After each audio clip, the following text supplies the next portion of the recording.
Our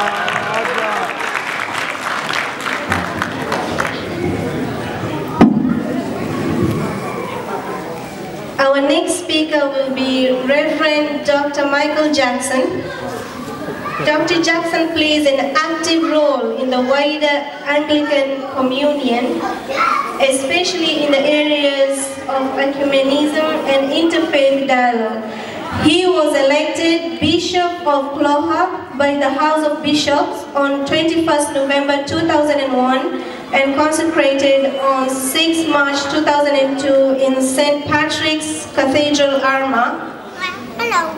On 2nd February 2011, he was elected Archbishop of Dublin and Bishop of Glendalough and was enthroned in Christ Church Cathedral, Dublin on 8th May 2011, succeeding the Most Reverend Dr. John Neal. Dr. Michael Jackson.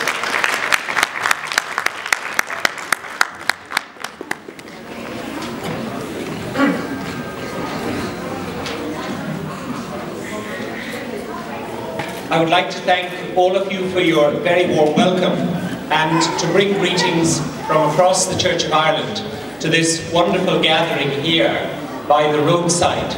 And I think that's a very important place to start, because if I speak of us gathering by the roadside, I mean that we're just off the M3, but we're also recognizing that we're on a journey together. And the title that I would give to that journey is Opening the Doors of Tomorrow's Ireland Today. Opening the doors of tomorrow's Ireland today.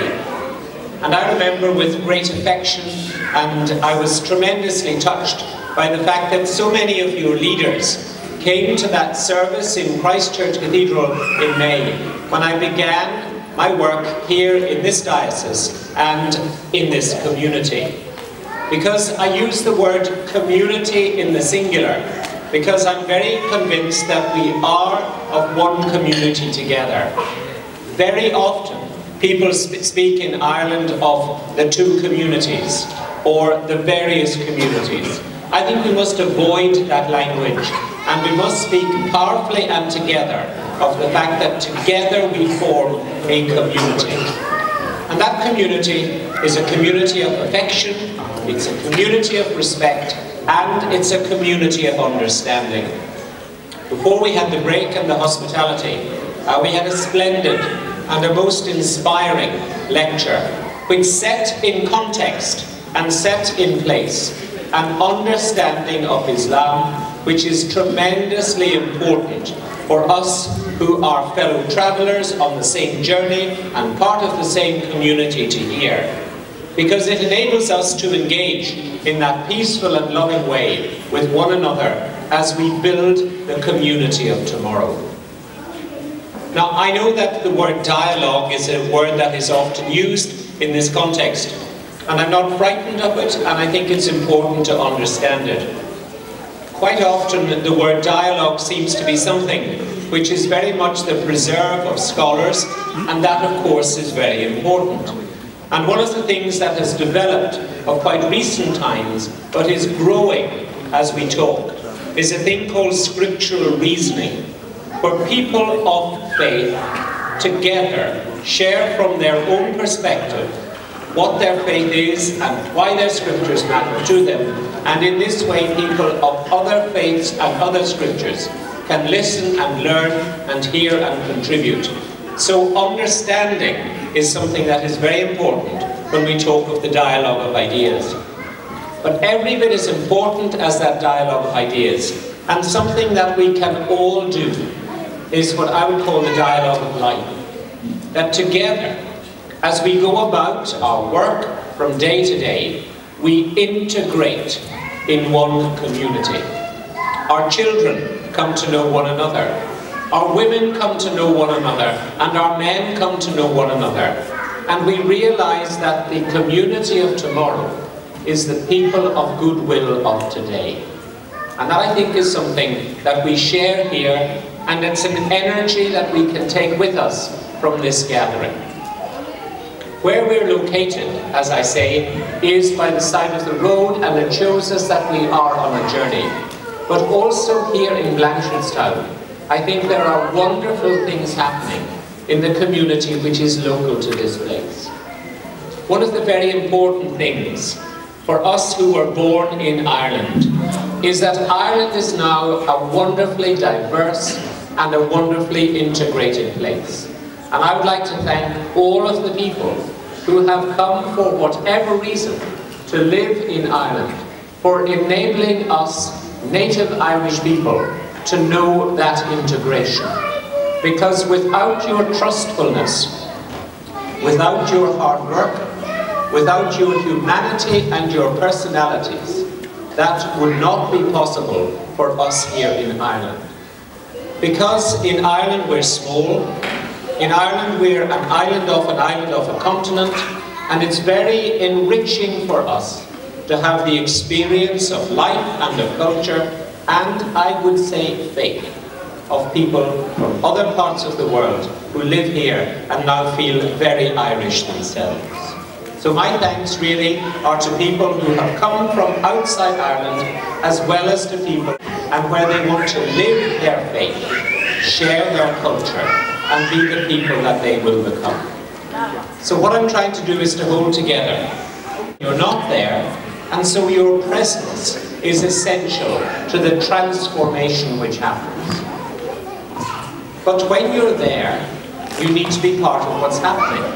Because if you're not engaged in it, the contribution that you can make to that transformation doesn't happen and isn't heard. So the dialogue of ideas and the dialogue of life, together with presence and engagement, are tremendously important.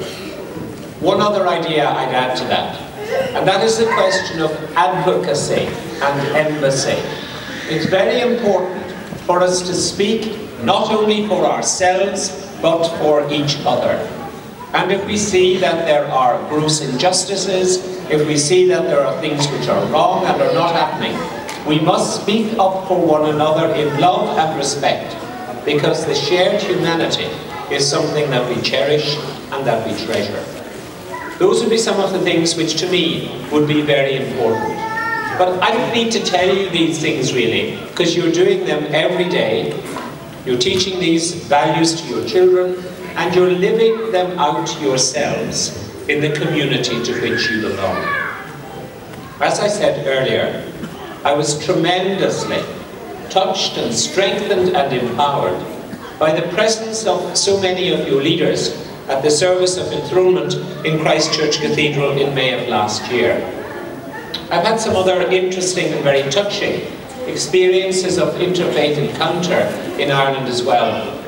If I were to take you from Dublin to Belfast, it's a journey of maybe 2 hours and a quarter, 2 hours and a half, 2 hours and 5 minutes if you really sink the boat, but you might just make it in 2 hours.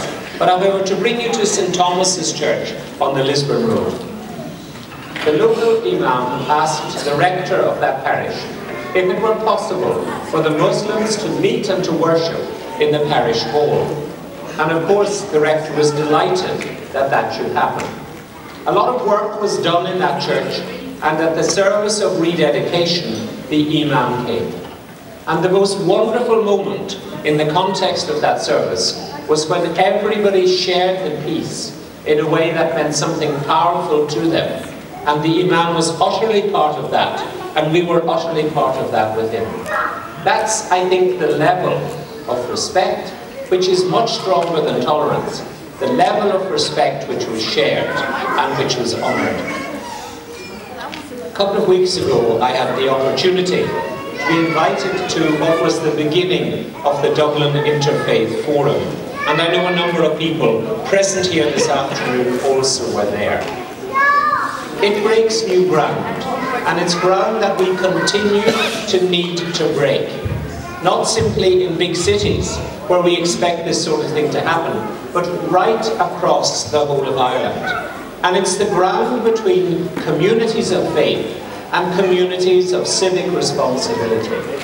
Because I think it's tremendously important that those of faith, those who carry faith in their heart and faith in their hands, should not only meet with those who make civic policy, but should also influence it, should bring the experience that you and I have from living our faith together in distinct ways but with mutual respect, should bring that to bear on the civic policy in this city and in other parts of Ireland.